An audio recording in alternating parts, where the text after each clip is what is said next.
up the 59th minute goal at Selhurst Park in November, which decided the game. The cross coming in by Henry Fewton, the header by David Giles.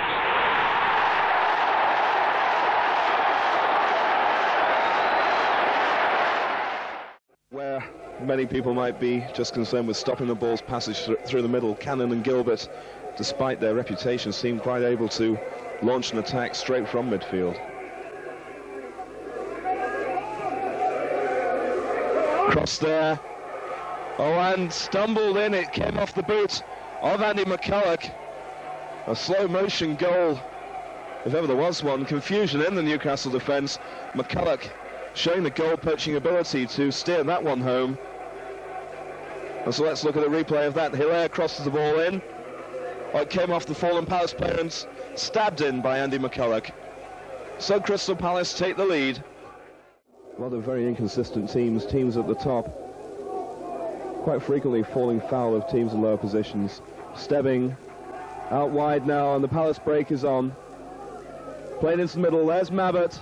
On getting through the two defenders for a lovely goal there by Kevin Mabbott. Mabbott's first goal of the season.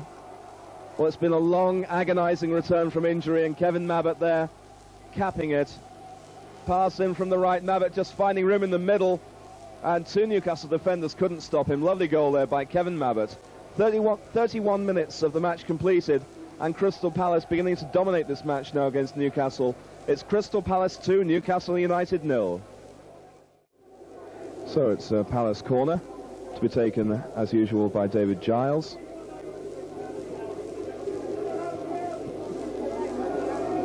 And so we've got Palace in the attack. Here comes Gilbert on the run at the back. And gets there. What a lovely header there by Billy Gilbert. His second goal of the season. The first one sank Leicester City in the FA Cup, and now his second one may well have sunk Newcastle. Let's take a look at this one. Gilbert coming from nowhere. Watch him just coming into view now. Gets it beautifully. A lovely looping header and over the defender and into the back of the net. Palace now really taking Newcastle apart, and there can't be much time left now before half-time. Keeping the play going in Palace's direction. Stebbing now. No, that one carries to the Newcastle defence. Glenn Roeder.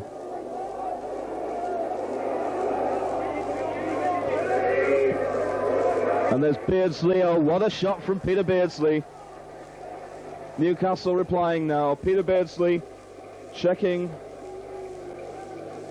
And that's 71 minutes of the match completed. Newcastle United pull a goal back. Peter Beardsley cutting inside the defender, letting fly with an unstoppable shot. So the score now, Crystal Palace 3, Newcastle United 1. West Ham, all in white, had by far the better of the first 20 minutes, and the former Palace striker Dave Swindlehurst went close after Brooking and Pike had created the opening.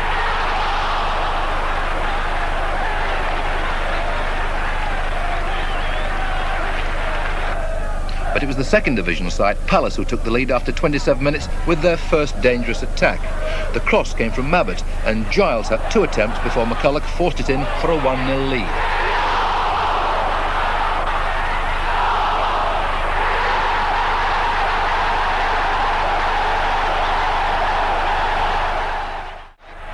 It looked all over for West Ham when the older firm of Lampard and Brooking combined to set up the equaliser.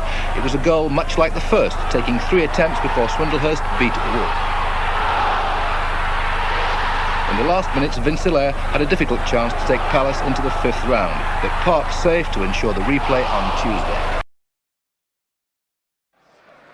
West Ham only just salvaged a shaky draw on Saturday, but tonight there was no such uncertainty. His oars early shot. But this time, West Ham soon turned pressure into capital. Now Orr was the provider, giving Pike time and space to shoot.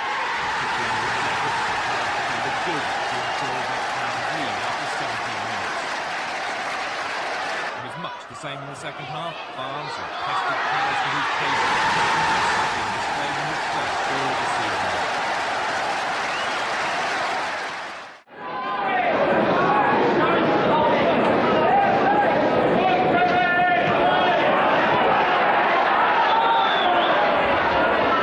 And a free kick given down in front of us, and it looks like Mabbott is going in the book.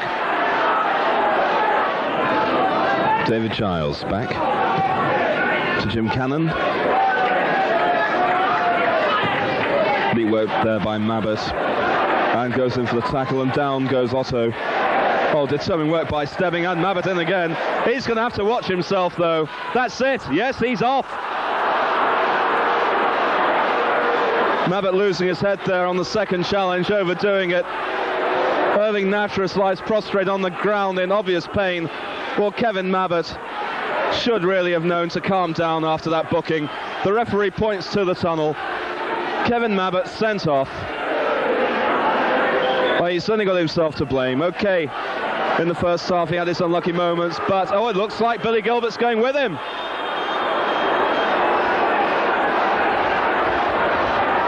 Well, what is going on here? Gilbert's heading for the tunnel, so's Mabbott. Yes, Gilbert's down the tunnel, Mabbott's following. Palace, it looks like they're down to 9 men.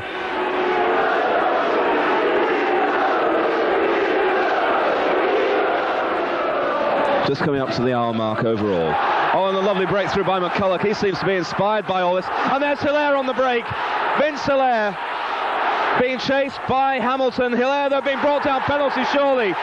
And the referee points to the spot. Penalty given.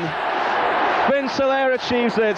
Lovely run through by Hilaire, upended by Hamilton. The man got there eventually. And I think Hilaire may be thinking about going for the penalty as well as for the chance.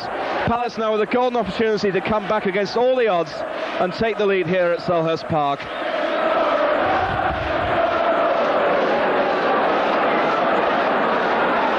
And so is Peter Nicholas against Steve Pears. This is a vital penalty for Palace. And he's made it straight in the back of the net. Sent the goalie to the side and fired it straight through the middle. Look at this, all the supporters have got through the fences. They're not coming on the pitch though. What a remarkable match this is turning out to be. 9-man Palace take the lead, 1-0. Just on the hour mark. Today's victims were Crystal Palace, and in a drab game, Grimsby created one of the few chances through a breakaway. The Palace defence watched the ball for too long, and Tony Ford was left alone to finish it off. Pounded there by Hazard. Now Cummins to Murphy. Palace spreading the ball around. Oh! What a shot then from Jim Cannon. Tottenham still trailing by a goal to 0. And an upset could be on here. Or can Graham Roberts equalise? Oh yes. The smile says it all. 45 seconds left.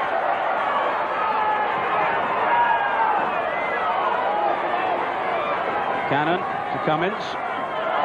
Crossed away from Roberts. Oh! Oh yes. Roberts was left trailing and Cummins thundered it into the corner. That was a marvellous goal. Look at the skill there of Cummins. And what a shot to match it. Off the post. So 2-1 to Crystal Palace. And only a few seconds remaining. And it looks as if Tottenham are going out of the competition. Here's Cummins. Parks way out of his goal. Murphy's shot was only just wide. The last chance perhaps for Tottenham. Off it Roberts. Hazard. Now for Cook. Off the boards. Players on the edge of the area. And he's given the penalty. Stan Cummins encroached into the area. Right at the end of the match too, only seconds remaining. So a chance for Tottenham to equalise. Thunderous noise around the arena. Hazard, yes, 2-2. So 2-2 the match finished with the last ditch goal from Hazard. This is Cannon, saved. Parks diving to his left. So Mike Hazard, whose goal brought them back into the game, has the chance now to win it for them. And he has to. McFarland had hardly settled in his new hot seat when Derby gave him the perfect start. Steve Buckley beat George Wood to a loose ball and Andy Garner collected the first of his 3. What a game it was for the teenager, tall and well balanced, straight out of the Roger Davies mould. Garner began this move in his own half and was once more in the right place at the right time when John Robertson miscued with a volley.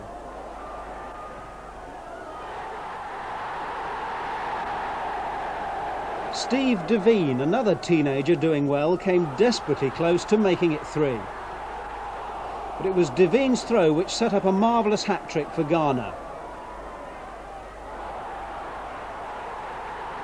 Only then did Palace remind us there were 2 teams out there, vintage Vince Hilaire coming up, but Evans wasted it.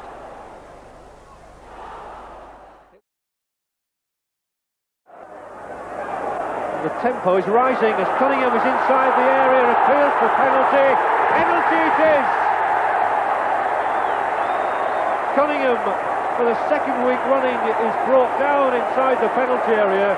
Murphy protests, Gilbert protests. The decision will stand. The referee tells those 4 protesters to go away.